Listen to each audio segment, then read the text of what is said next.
After almost 12 years of usage, my beloved 15-inch MacBook Pro finally gave up. While my only option was to change the logic port at the cost of buying the same model secondhand, I decided to use its information with my M1 Max.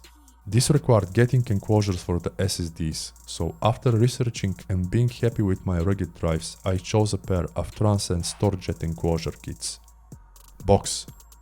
Looking pretty nice for such a product, the packaging rivals my LC rugged drive boxes. It says all-in-one upgrade kit and thus it contains everything you need.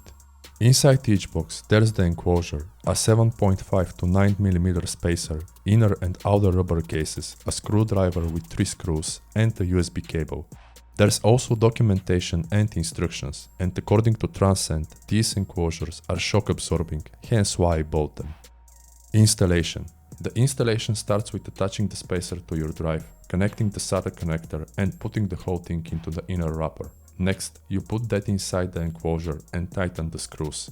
Lastly, you place that into the outer rubber case and you're set. First impressions. While not anything spectacular, these Transcend enclosure kits are solid for their price and purpose. I'm glad I opted for them and I hope I won't have any issues, but that's just my opinion. Let me know what yours is, such as what enclosures do you use. Otherwise, like this video if you enjoyed it, subscribe for more content like this, check my other works and books, and I'll see you in the next one. Thank you for your time.